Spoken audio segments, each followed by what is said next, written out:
हाय दोस्तों, हम पढ़ रहे थे फिजिक्स का जो विद्युत धारा वाला चैप्टर चल रहा था। अब तक उसके 6 पार्ट हो गए थे। अब हम उसी श्रृंखला को आगे बढ़ाते हुए उसके आगे वाले टॉपिक पढ़ते हैं। ठीक है, कल हम लोगों ने ओम के नियम का सदिश निरूपण पढ़ा था। वो कहाँ से, धारा घनत्व, और हमने जो अपवहन वेग को पढ़ते हुए उस सीरीज को आगे बढ़ा रहे थे, तो उसमें हम लोगों ने पढ़ा था ओम के नियम का सदिश निरूपण। जो क्या आया था हमारे पास, जे वेक्टर बराबर में सिग्मा ई वेक्टर आया था कि नहीं आया था। ठीक है, लेकिन ओम के नियम का जो साधारण रूप है अगर हम उसको पढ़ें तो वो क्या होता है। आप 10वीं क्लास तक पढ़ के आए हो, ओम का नियम पढ़ते आए ना। तो ओम का नियम क्या होता है बेटा, ओम का नियम किसी चालक तार में प्रवाहित विद्युत धारा और चालक तार के सिरों पर उत्पन्न विभवांतर को दर्शाता है। ठीक है, उनके बीच में संबंध को दर्शाता है। ठीक है, तो आप लोग हेडिंग डाल लीजिए ओम का नियम, जिसकी परिभाषा मैंने लिखी हुई है, एक बार लिख सुन लीजिए। यदि किसी चालक तार की भौतिक अवस्थाएं स्थिर रखी जाएं तो चालक के सिरों पर उत्पन्न विभवांतर तार में प्रवाहित विद्युत धारा के समानुपाती होता है। ठीक है, अब यहाँ पर एक चीज और है, भौतिक अवस्थाएं। भौतिक अवस्थाओं का मतलब है कि हम तार की मोटाई नहीं बदलेंगे, मतलब तार की त्रिज्या नहीं बदलेंगे, तार की लंबाई नहीं बदलेंगे, तार का टेम्परेचर नहीं बदलेंगे। ठीक है, तो ये तार की भौतिक अवस्थाएं हैं, उनमें हम परिवर्तन नहीं करेंगे तो उसको बोला जाएगा तार की भौतिक अवस्थाएं स्थिर है। उस अवस्था में तार के सिरों पर जो विभवांतर उत्पन्न होगा वो विभवांतर विद्युत धारा के समानुपाती होता है। मतलब ये हुआ कि अर्थात जो V है वो समानुपाती आता है I के, V बराबर में होता है I R। ठीक, जहां R चालक तार का, जहां R चालक तार का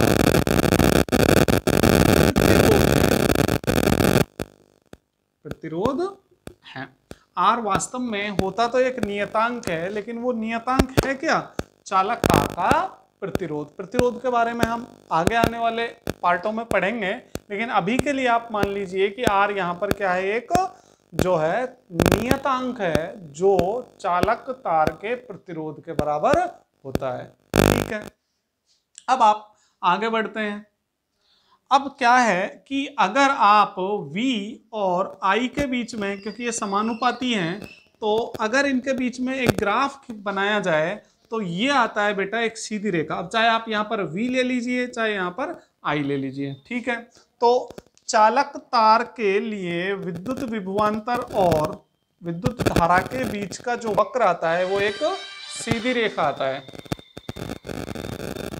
ठीक है, क्या आता है, एक सीधी रेखा आता है। अब लेकिन यहाँ एक प्रॉब्लम आती है, एक बार अगर हम लोग ग्राफ बनाएं, अब दिक्कत आती है कि यहाँ V लें कि यहाँ I लें। चूंकि V और I समानुपाती हैं, उससे कोई फर्क नहीं पड़ेगा, आप यहाँ V ले लीजिए चाहे I ले लीजिए। लेकिन अगर यहां पर आप लोगों ने थीटा लिया है और यहाँ V ले लिया है, यहाँ I ले लिया है, तो अब बताइए बेटा, अगर मैं इसको एक कंप्लीट त्रिभुज बनाऊं तो ये वाला हो जाएगा, थीटा के सामने वाली भुजा क्या होती है, लंब। ये वाला हो जाएगा आधार, ये वाला हो जाएगा कर्ण।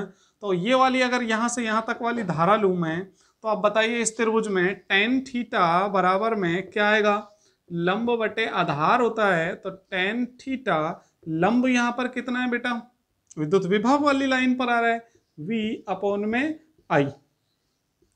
तो अगर आप यहां पर इस पर x अक्ष पर विद्युत धारा लेते हो और y अक्ष पर आप लेते हो विद्युत विभवांतर, तब जो V अपॉन I है, या यूं बोलें कि जो ग्राफ द्वारा x अक्ष के साथ बनाए गए कोण की जो स्पर्शज्या है, पता है ना tan थीटा को हिंदी में क्या बोलते हैं, स्पर्शज्या बोलते हैं। तो उसकी स्पर्शज्या किसके बराबर आएगी, अब यहां देख लीजिए आप, इससे V बराबर में IR जो होता है वो अगर यहां से निकालें, V अपॉन I का मान निकालें तो क्या आ जाएगा, आपके पास R आ जाएगा। तो इसका मतलब यहां पर जो tan थीटा है वो किसके बराबर आ जाएगा, R के बराबर आ जाएगा। लेकिन अगर आप लोगों ने यहां पर V लिया हो और यहां पर I लिया हो, तब जो है टेन थीटा बराबर में आएगा आई अपॉन में वी। इसका मतलब आई अपॉन में वी होता है 1/r के बराबर।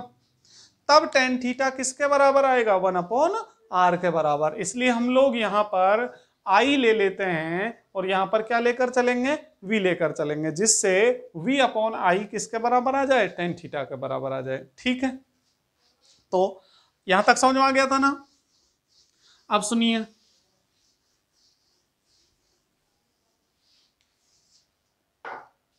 ओम के नियम से, ओम के अनुसार चालक तार में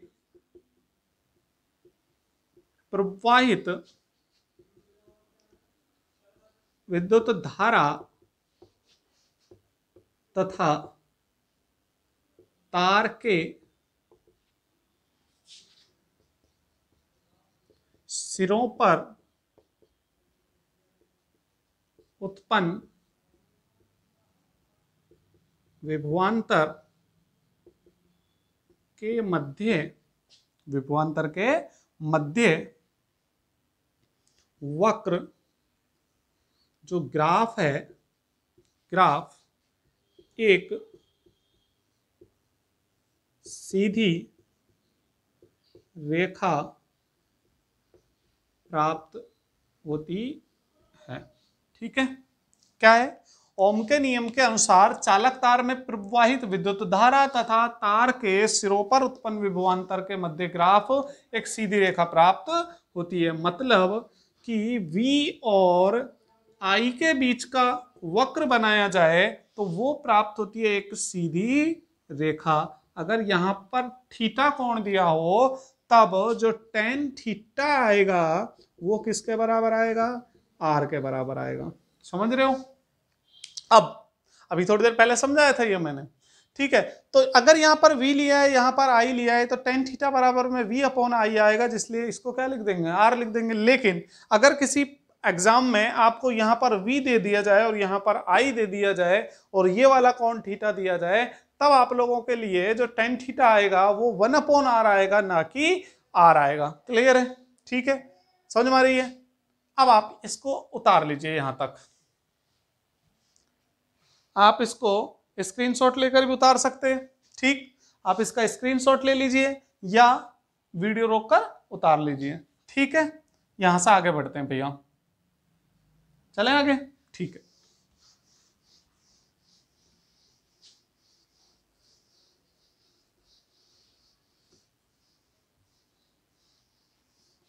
अब अगर हम बात करते हैं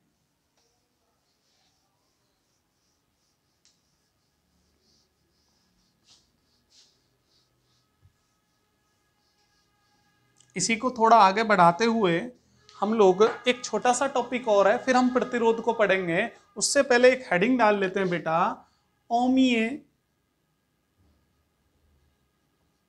ओमीय पदार्थ। ओमीय पदार्थ, अच्छा, ओमीय पदार्थ ऐसे पदार्थ जो ओम के नियम का पालन करते हैं। ऐसे पदार्थ या ऐसी युक्तियां जो ओम के नियम का पालन करती हैं, क्या कहलाते हैं बेटा? ओमीय पदार्थ कहलाते हैं। ठीक है, या हम बोले जिनके लिए V और I वक्र जो होता है, विद्युत विभवांतर और धारा के बीच का जो वक्र आता है वो एक सीधी रेखा प्राप्त होता हो, वो पदार्थ क्या कहलाते हैं बेटा? ओमीय पदार्थ कहलाते हैं। दूसरा आता है अनोमीय पदार्थ। अब हम सिंपल बोलें, ऐसे पदार्थ जो ओम के नियम का पालन नहीं करते हैं, क्या कहलाते हैं बेटा? अनोमीय पदार्थ कहलाते हैं। या ऐसे बोलें, ऐसी युक्तियां, ऐसे उपकरण जो ओम के नियम का पालन नहीं करते। ओम के नियम का पालन करने का मतलब क्या है? कि V और I के बीच का जो वक्र है वो एक सीधी रेखा प्राप्त होना चाहिए। अगर सीधी रेखा प्राप्त हो रहा है तो ओमीय पदार्थ, अगर नहीं हो रहा है तो अनोमीय पदार्थ। ठीक है, अब आप लोग इधर देख लीजिए। अब आप लोग हेडिंग डालिए ओमीय पदार्थ। ठीक है, लिखिए बेटा ओमीय पदार्थ। ऐसे पदार्थ या युक्तियां जो ओम के नियम का पालन करते हों, कौमा ओमीय पदार्थ कहलाते हैं। क्या कहलाते हैं? जैसे अगर आप लोग उदाहरण देखें तो यहां पर देख सकते हो सभी चालक, ठीक है, तांबा हो, पीतल हो, सोना हो, चांदी हो, कोई भी आप लोग, ठीक है, सभी चालक पदार्थ, ये इसका हो गया उदाहरण। ठीक, अब एक लाइन इंपॉर्टेंट है, आप इसी को दूसरी भाषा में भी बोल सकते हैं कि अम्लीय पदार्थों के लिए, अम्लीय पदार्थों के लिए, अम्लीय पदार्थों के लिए जो VI वक्र है, VI वक्र एक सरल रेखा प्राप्त होता है। ठीक है, अम्लीय पदार्थों के लिए VI वक्र एक सरल रेखा प्राप्त होता है। ठीक, अब आता है बेटा अनअम्लीय पदार्थ। ये बोर्ड में आ चुका है एक बार। अनअम्लीय पदार्थ है सिंपल सा, एक बार समझ लिया और याद कर लिया, फिर बाद में रिवाइज करने की जरूरत भी नहीं पड़ेगी। ठीक है, अनअम्लीय पदार्थ की बात करें तो ऐसे पदार्थ या युक्तियां जिनके जो ओम के नियम का, ऐसे पदार्थ या युक्तियां जो ओम के नियम का पालन, ओम के नियम का पालन नहीं करती हैं, कौमा अनअम्लीय पदार्थ कहलाते हैं। ठीक है, ऐसे पदार्थ या युक्तियां जो ओम के नियम का पालन नहीं करती हैं, कौमा अनअम्लीय पदार्थ कहलाते हैं। ठीक है, आइए आगे बढ़ते हैं। अब इसका अगर आप लोग उदाहरण लिखना चाहें, अभी मैं आपको ऐसे शब्द बोलने वाला हूं जो आप लोगों ने अभी तक या तो सुने नहीं है, अगर सुने हैं तो उनके बारे में बहुत ज्यादा जानकारी नहीं रखते हो, लेकिन हम आपके 12th के सिलेबस के अंदर ही हम पढ़ेंगे अर्धचालक युक्तियां। बाद में जो है आपका लगभग 16वां चैप्टर है, शायद 16वें चैप्टर में हम लोग सीधा पढ़ेंगे अर्धचालक युक्तियों के बारे में ही पढ़ेंगे। वहां पर ये सारी युक्तियां मैं आप लोगों को डिटेल में पढ़ाने वाला हूं। फिलहाल आप उदाहरण के रूप में इनको याद कर सकते हो। जैसे आप लोग यहां पढ़ सकते हो PN संधि, उसके बाद ट्रांजिस्टर, उसके बाद आप लोग यहां पर LED भी लिख सकते हो। ठीक है, LED लाइट एमिटिंग डायोड होता है, आप ये छोड़ दो। ठीक है, आप दो ही लिख लीजिए, PN संधि और ट्रांजिस्टर आदि, और बहुत सारे हैं, लेकिन आप लोग एक दो उदाहरण याद रखिए, बाद में आप लोगों को बहुत डिटेल में पढ़ाने वाला हूं मैं। ठीक है बेटा, तो हम लोगों ने क्या पढ़ा? अम्लीय पदार्थ और अनअम्लीय पदार्थ। एक लाइन और यहां पर लिख सकते हैं कि अम्लीय पदार्थों के लिए VI वक्र सरल रेखा प्राप्त नहीं होता है। अनअम्लीय पदार्थों के लिए VI वक्र एक सरल रेखा प्राप्त नहीं होता है। अब आप लोग पूछोगे तो फिर क्या प्राप्त होता है? कुछ भी प्राप्त हो सकता है, लेकिन सरल रेखा प्राप्त नहीं होगा। क्लियर है? सरल रेखा प्राप्त नहीं होता है। ठीक है, आप इसका स्क्रीनशॉट ले लीजिए, फिर बाद में उतार लेना, या वीडियो रोक कर उतार लीजिए। ठीक है, चलिए आगे बढ़ते हैं। दिख रहा है ना? ठीक है।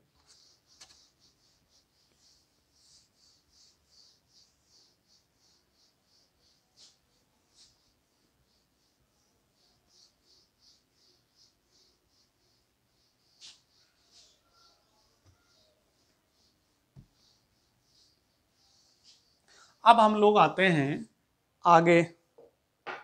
अभी हम लोगों ने जो V बराबर में आई आर पढ़ा था, उसमें V बराबर में आई आर में R एक कांस्टेंट आ रहा था जिसको बोला था मैंने चालक तार का प्रतिरोध। तो हम पहले प्रतिरोध की परिभाषा लिख लेते हैं बेटा। चालक तार का प्रतिरोध, प्रतिरोध और सबका भी होता है, लेकिन हम लोग यहां पर किसके लिए परिभाषित कर रहे हैं, क्योंकि हमें यहां पढ़ने हैं चालक। तो क्या होता है बेटा, आप लोगों को पता है चालक तार में जो विद्युत धारा प्रवाहित होती है वो इलेक्ट्रॉनों के प्रवाह के कारण प्राप्त होती है, ठीक है। लेकिन इलेक्ट्रॉन आपस में क्या कर रहे होते हैं, टक्कर कर रहे होते हैं। इलेक्ट्रॉन आपस में भी चलते हुए टकराते हैं, अन्य परमाणुओं से भी टकराते हैं, जिससे उनकी गति में या उनके मार्ग में क्या उत्पन्न होती है, एक बाधा उत्पन्न होती है। उस बाधा को बोलते हैं चालक तार का प्रतिरोध, ठीक है। या आप इसको तार का प्रतिरोध भी लिख सकते हैं। तो क्या बोलेंगे, किसी तार में इलेक्ट्रॉनों के प्रवाह में उत्पन्न बाधा उस तार का प्रतिरोध कहलाती है, ठीक है। तो यहां पर लिख लेते हैं बेटा, किसी तार में प्रवाहित विद्युत धारा के मार्ग में उत्पन्न बाधा को, किसी तार में प्रवाहित विद्युत धारा के मार्ग में उत्पन्न बाधा को कोमा तार का प्रतिरोध कहते हैं, ठीक है। तार का प्रतिरोध कहते हैं। इसे कैपिटल आर से व्यक्त करते हैं, जिसका मात्रक ओम,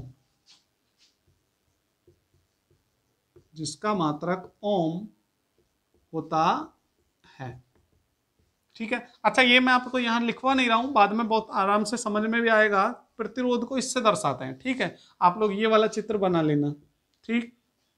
तो किसी तार में प्रवाहित विद्युत धारा के मार्ग में उत्पन्न बाधा को तार का प्रतिरोध कहते हैं और इसे कैपिटल आर से व्यक्त करते हैं, जिसका मात्रक क्या होता है, ओम होता है, ठीक है। ये वाला, ठीक है। आप इसका स्क्रीनशॉट लेकर उतार लीजिए या वीडियो रोककर, जैसे भी आप लोग उतारना चाहो, ठीक है।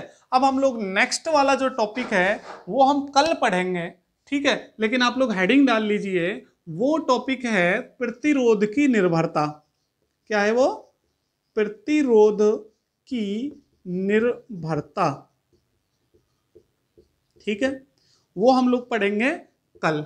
इसमें हमको पढ़ना है कि जो चालक तार का प्रतिरोध है वो किन किन बातों पर निर्भर करता है, लंबाई पर और तापमान पर, अनुप्रस्थ काट क्षेत्रफल पर, जो भी है वो मैं आप लोगों को कल पढ़ाऊंगा। इसके लिए आप लोग यहां तक रिवाइज कर लीजिएगा कल तक, ठीक है।